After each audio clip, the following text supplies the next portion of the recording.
MACD와 RSI를 쓰고 있는데도 수익이 안 나신다면 오늘 알려드릴 방법을 한번 적용해 보세요. MACD가 골든 크로스를 만들었는데 이미 가격은 한참 올라가 버렸거나 RSI가 과매수라고 해서 매도했는데 가격이 계속 올라가는 경험 한 번쯤 있으셨을 겁니다. 사실 MACD와 RSI는 각각 따로 보는 것보다 두 지표의 움직임이 맞물리는 순간을 찾아야 합니다. 특히 해외 선물처럼 짧은 시간에도 가격이 크게 움직이는 시장에서는 언제 들어가야 하는지 또는 언제 빠져나와야 하는지에 대한 명확한 기준이 없으면 지표를 아무리 많이 봐도 결국 감으로 매매하게 되는데요. 오늘은 80만 원을 250억 원까지 불린 상위 1% 트레이더 로스 캐머런의 MACD, RSI 매매법을 통해 두 지표를 어떤 순서로 확인해야 하는지, 실제 매수 매도 조건은 무엇인지, 그리고 해외 선물 차트에서 어떻게 적용하는지까지 전부 알려드리겠습니다.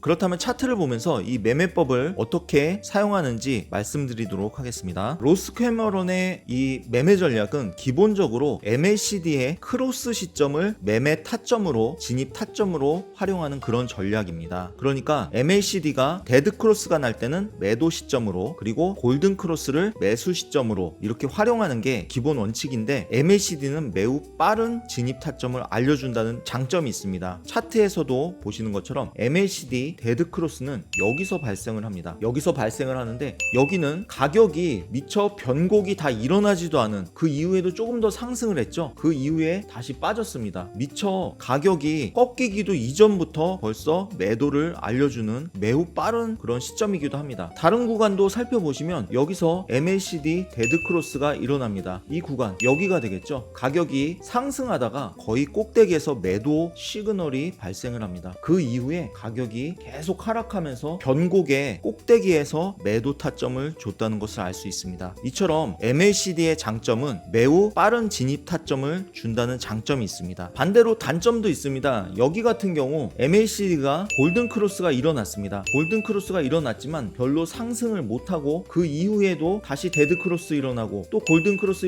일어났는데 또 얼마 상승 못하고 다시 빠지면서 데드 크로스 일어나고, 이러면서 계속 밀리는 이런 구간도 발생을 하더라는 점이죠. 그리고 MACD의 가장 큰 단점 중에 하나가 가격의 순간적인 급격한 움직임에는 조금 대응이 어렵다는 단점도 있는데, 이건 로스 캐머런도 인정하는 사실입니다. 그런데 이건 모든 보조지표가 겪는 단점이기 때문에 이 부분은 손절로 대응하는 것 외에는 다른 방법은 없다고 보여집니다. 로스 캐머런은 MACD의 이러한 단점을 필터링하기 위해서 RSI의 50선 돌파를 활용했습니다. 아직도 감으로 매매하고 수수료만 계속 내고 계신가요? 이제 트레이딩 팩토리에서 확실한 매매 기준을 세워보세요. 유튜브 라이브 방송과 프리미엄 지표로 타점을 확인하고 영트모 프로 트레이딩룸 무료 입장, 수수료 60% 환급까지 받으실 수 있습니다. 지금 아래 댓글 링크에서 무료 혜택 받아가세요.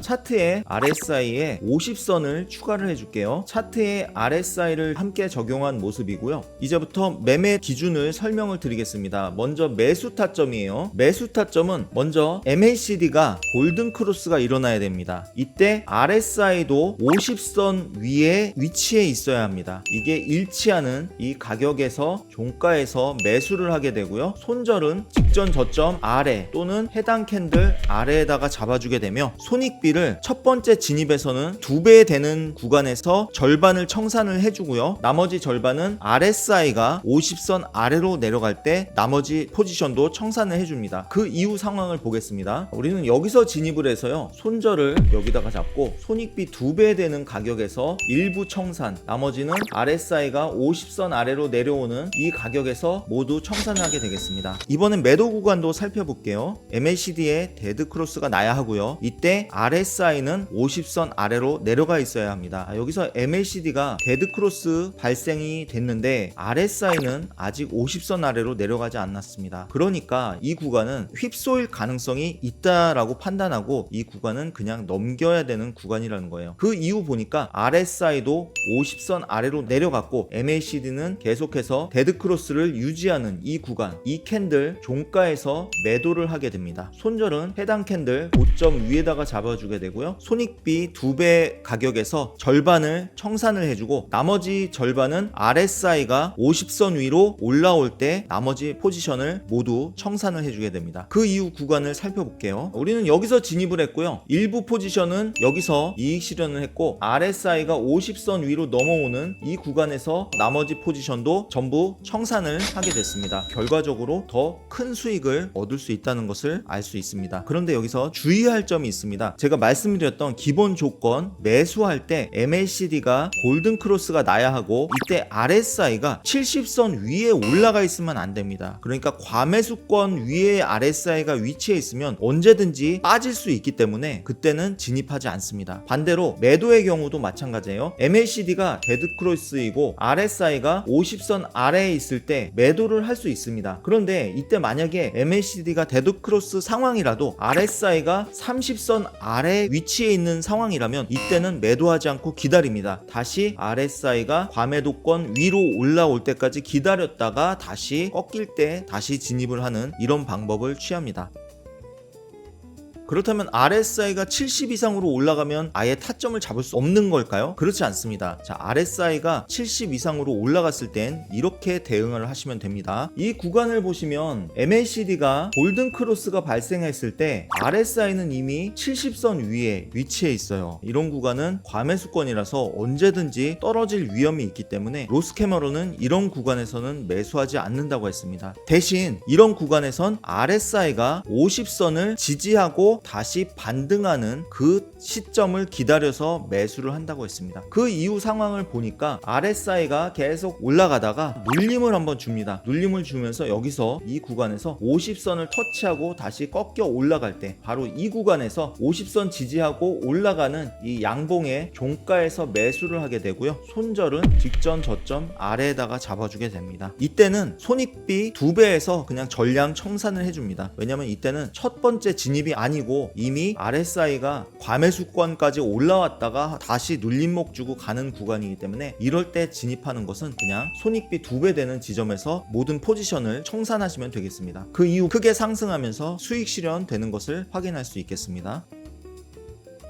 이번에는 나스닥 지수 5분 차트에 적용한 모습입니다. 5분 차트에서도 마찬가지 룰로 한번 적용을 해봤습니다. MACD가 바닥에서 하락하다가 MACD에 골든 크로스가 일어났고요. 이때 RSI는 50선 위에 위치해 있는 바로 이 가격, 이 종가에서 매수를 하게 되고요. 손절은 직전 저점 아래에다가 잡아주게 되며 이익 실현 2배 되는 가격에서 절반 이익 실현하게 되고요. 나머지는 계속 끌고 갑니다. 그래서 RSI가 50선 아래로 내려갈 때 남은 포지션을 전량 청산을 해주게 됩니다. 그 이후 살펴보니까 여기서 진입해가지고 그 이후 거의 꼭대기죠. 꼭대기에서 남은 포지션을 모두 청산하는 이런 상황 살펴보실 수 있었습니다. 그리고 저희 채널에 기법에 관련된 모든 영상을 시청을 하고 구독을 해주신 여러분들께 먼저 감사의 말씀을 드리면서 모든 기법이 그렇지만 어떤 기법이든 잘 통하는 구간이 있고 약점을 보이는 그런 구간이 있습니다. 그럼에도 불구하고 이런 기법 공부를 계속 꾸준히 하셔야 되는 이유는 뭐냐면은 다른 사람들의 매매 방법들을 보면서 나만의 아이디어와 영감을 얻을 수 있다는 부분입니다. 이것이 매우 중요한 점이에요. MACD가 이렇게 좋은 점이 있었어? 내가 알고 있던 다른 방법이 있었는데 그 지표하고